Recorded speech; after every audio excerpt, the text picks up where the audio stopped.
Bine v-am găsit, dragii mei din Zodia Vărsător, oriunde v-ați afla. Bine ați venit tuturor pe canalul meu, Tarot Flor de Loto, numele meu este Nina și ca de obicei mă bucur să vă am alături atât pe dragii mei abonați, cum de asemenea și pe cei care poate sunteți pentru prima oară aici pe canal.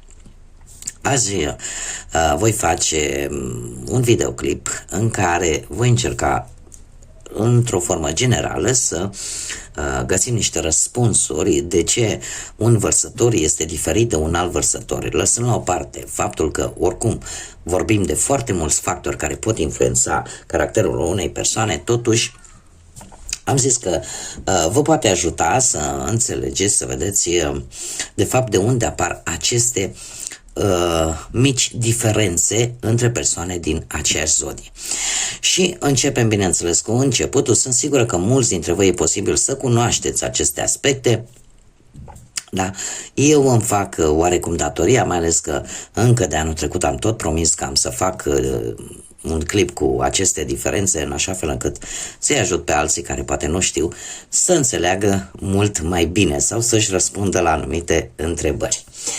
Fiecare zodie se împarte la rândul său în 3 decani astrologici. Fiecare decan, desigur, este guvernat de o anumită planetă, care, desigur, își aduce aportul cu energia sa.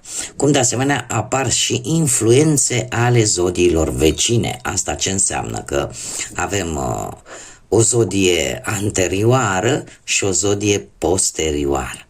Acum, haideți să începem cu începutul și să spunem în felul următor. Indiferent că sunteți născuți, dragilor din Vărsător, în ianuarie sau în februarie, aveți niște caracteristici comune, esențiale, care țin de semnul vostru Vărsător. Care sunt aceste caracteristici? Independența, originalitatea, viziunea futuristă, da, în viitor, dragostea pentru libertate și acea dorință de a face bine.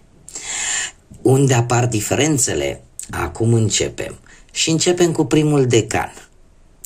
Primul decan începe de pe data de 20 ianuarie până pe 31 ianuarie. Este în mod complet guvernat de către Uranus, care este și planeta voastră, indiferent de decan, Uranus este planeta care vă guvernează întreaga zodie, da? Atunci ce înseamnă? Că cei din primul decan sunt acei vărsători originali, da? Care nu au altă influență, cu excepția primelor 3 zile care imediat vă explic. Deci nu au decât influența lui Uranus. Uranus, care este planeta revoluționară, planeta care ne vorbește de rebeliune, de comportament care posibil să deranjeze pe ceilalți. Și unii dintre voi, eu aș spune că e posibil, cei care sunteți născuți în primul decan, să fi părăsit cuibul familiar încă de tineri. De ce? Pentru că vreți să obțineți ceea ce pe voi poate v-a interesat și de multe ori ceea ce nu corespunde deja nu te mai interesează și vrei să lași în urmă. Acum, haideți să vedem acești vărsători, cum sunt ei? Păi ei sunt, cum să fie, independenți, creativi, originali și cu o viziune unică vis-a-vis de lume și de viață. Aveți o puternică dorință de schimbare și de progres și de multe ori sunteți pionieri în noi idei și vă focusați pentru acele noi idei. De multe ori vă simțiți mult mai comozi atunci când lucrați singuri sau când sunteți singuri și nu vă este teamă să rupeți cu orice regulă pentru a crea ceva nou. Nu sunteți, ca să zic așa, nu vă place să vă supuneți foarte tare unor reguli, mai ales dacă vedeți că acele reguli nu sunt nici foarte benefice. Nu numai pentru voi, poate și pentru alții. Acum, cei care sunteți născuți în primul decan, dar în primele 3 zile da, ale primului decan, mai precis 20, 21 și chiar 22 ianuarie, voi aveți influențe din Capricorn. Asta ce înseamnă? Că voi tindeți un pic să fiți mai practici, mai bine structurați și cu o mai mare responsabilitate și o mai mare atenție la reușita obiectivelor voastre pe termen lung. Deci cu asta vine această influență a zodiei Capricorn. Asta ce înseamnă? Combinarea asta între viziunea oarecum progresistă, da? Viziunea în care voi vedeți progresul, da? Vedeți în viitor a vărsătorului, cu disciplina și cu determinarea Capricornului se va combina așa și, cum am mai spus, aceste calități vi le puteți descoperi la voi, dar numai pentru primele 3 zile din primul decan. Acum, haideți să vedem care este energia voastră, dragilor, cei care sunteți născuți în primul decan, perioada între 20 ianuarie și 31 ianuarie. Sunt foarte multe, haideți să vedem care este energia voastră. Și avem o pisicuță, un 4 și zodia Scorpion. Dragilor, voi sunteți într-o fază în care sunteți foarte apatici și se pare că nu vă mai interesează un anumit lucru și sunteți destul de plictisiți. Sunteți exact în punctul în care, chiar dacă ați atins stabilitatea, așteptați o nouă provocare. Sunteți într-o așteptare foarte profundă și alții e posibil să fiți oarecum un pic indiferenți vis-a-vis de problemele altora sau de o anumită situație. Ceea ce voi vreți în acest moment este pur și simplu să stați liniștiți, să stați calmi, da? Și să nu vă angajați în niciun fel de conflict, în niciun fel de situații. Acum trecem la cei care sunteți născuți în al doilea decan. Asta ce înseamnă? Avem perioada cuprinsă între 1 februarie și 9 februarie. Este al doilea decan guvernat de către Soare. Ei, dragilor, voi sunteți mult mai focusați către dragostea pentru oameni, pentru umanitate. Expresia personală și căutarea recunoașterii, sunteți foarte generoși, aveți un mare simț al comunității. Și de multe ori eu aș spune că vă simțiți atrași de cauze sociale și colective, da? Atunci când cineva suferă, voi sunteți acolo ca să îl ajutați, da? Aveți acest stil unic de a ieși în evidență în mulțime, da? Și în felul ăsta deveniți popular și aveți o carismă pe care o aduce planeta Soare, da? Astrul Soare. Acum, unii dintre voi, eu aș spune că aveți, atunci când ceva este important pentru voi, nu contează cât timp îți ocupă, nu va deveni motivația voastră de a trăi. Da? Și veți face în așa fel încât să o duceți la bun sfârșit. Haideți să vedem care este energia voastră, dragilor, din al doilea decan. Și avem oglinda. De asemenea, se repetă cifra 4, după cum bine vedem, și în al doilea decan. Dar avem aici, de data aceasta, și zodiile de apă. Aici avem Scorpion, aici avem Rac. Foarte interesant. Deci, avem oglinda. Cine spune? Că sunteți într-un moment, dragilor, în care vedeți foarte clar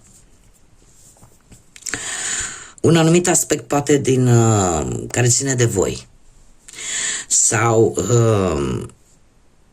vă simțiți un pic nesiguri și faceți tot felul de comparații între voi și alte persoane. Ceea ce zic eu, aș zice eu că nu știu cât este de sănătos. Alții, în schimb, și aici trebuie să aveți mare grijă. De ce?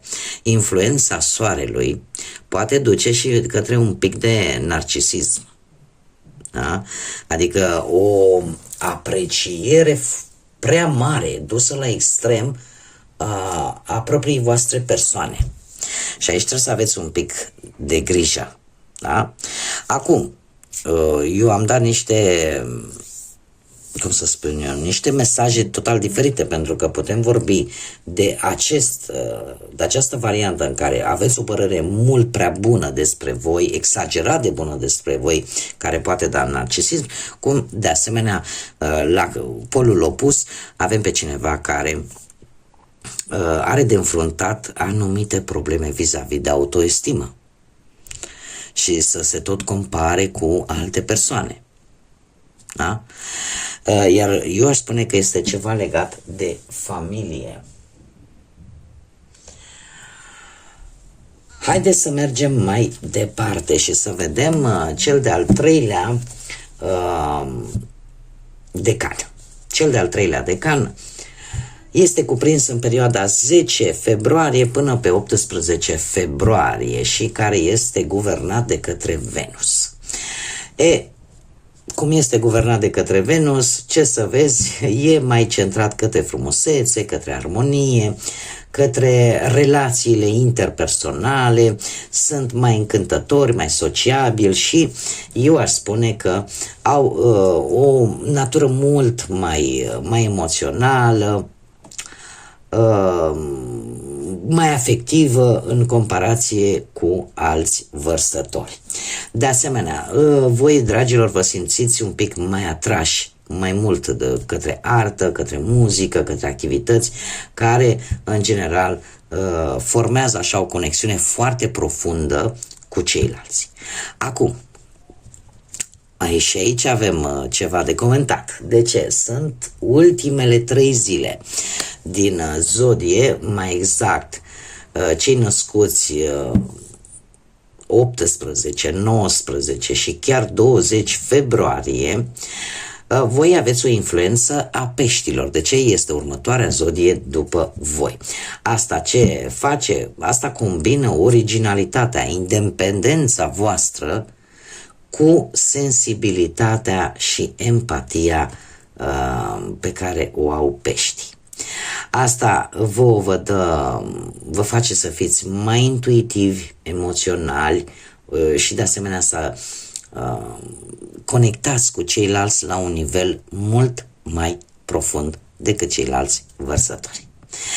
Și acum, haideți, dragilor, să vedem ce energie avem pentru voi, cei din al treilea decan, cei născuți în perioada 10-18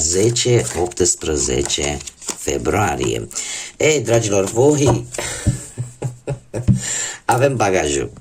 Avem bagajul și trebuie să vă spun, n-am cum să nu vă spun acest lucru, pentru că nu este nimic întâmplător. Dragilor, deci aici avem toate zodiile de apă. Avem Scorpion, Rac și Pești.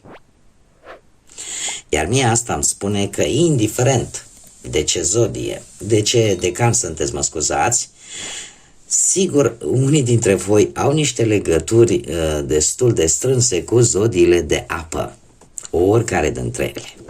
Revenind la cei din al treilea decan, dragilor, voi aveți niște probleme de rezolvat, niște probleme pe care tu le-ați amânat și care, din păcate, s-au cam tot strâns. Eu aș spune că e nevoie de foarte multă responsabilitate în ceea ce vă privește și cred că ar trebui să vă pregătiți să faceți următorul pas. Pentru mulți dintre voi vă așteaptă o lungă călătorie și eu aș spune că ar trebui deja să începeți să vă faceți bagajul. E posibil să fie vorba de o călătorie fizică sau e posibil să fie vorba de o călătorie spirituală. De ce spun acest lucru? Pentru că e vorba de, cum să spun eu, e vorba de multă responsabilitate și să vedeți exact, de fapt, de ce aveți voi nevoie în viața voastră, în relațiile voastre, în anumite situații pe care voi e posibil să nu le fi rezolvat la timp. Și faptul că avem și numărul 7000, asta vorbește de înțelepciune, dar în același timp trebuie să fiți foarte hotărâți, să evaluați foarte bine lucrurile și să o gândiți foarte profund. Da? Și în felul ăsta e posibil să beneficiați și de o creștere spirituală, dar și de multe binecuvântări din punct de vedere spiritual. Acum, ca să tragem o linie și să tragem o concluzie, haideți să vedem care este diferența între vărsătorii din ianuarie cu vărsătorii din februarie. Dragilor, cei din ianuarie sunteți mult mai centrați către a fi independenți, către a inova, către a căuta progresul. Sunteți mult mai raționali, mult mai excentrici, aș spune, și eu aș zice că de multe ori acționați într-o manieră foarte vizionară. Ce ar mai fi de spus la voi? Că e posibil să fiți mai practici, mai ales cei, cum am mai spus, care sunteți născuți în primele zile ale primului decan, dar care sunteți cât mai aproape de zodia Capricorn. Acum, cei din februarie se pare că sunteți mult mai orientați către comunitate, către a vă exprima personal, către relațiile interpersonale, dar cumva aveți o legătură mult mai bună, mult mai empatică, mult mai umană cu ceilalți, indiferent de ce legături vorbim, fie ele sociale sau sentimentale. Mai ales cei care sunteți născuți în al doilea decan, de multe ori tind să fie mult mai carismatici și mult mai preocupați pentru cauze colective, cauze sociale, și în timp ce cei din al treilea decan sunt mai emoționali, mai sensibili și așa, cu ușoară atingere și interes către frumusețe, către conexiunile profunde, da? Așa că cei care sunteți, mai ales în ultimele 3 zile din zodia Vărsător, cei care sunteți mai aproape de zodia Pești, voi puteți fi mai intuitivi și mult mai empatici, da? Să vă gândiți mai mult la ceilalți decât la voi. Bun, dragilor, atât am avut de spus. Eu sper că v-am ajutat sau v-au răspuns la anumite întrebări această mică prelegere, să zicem așa. Nu uitați de să vă abonați pentru cei care încă nu au făcut-o. Eu vă aștept cu mare drag și cu mare interes aici pe canal, cum de asemenea nu uitați de like-uri, de distribuiri și de comentarii pe care abia aștept să le citesc.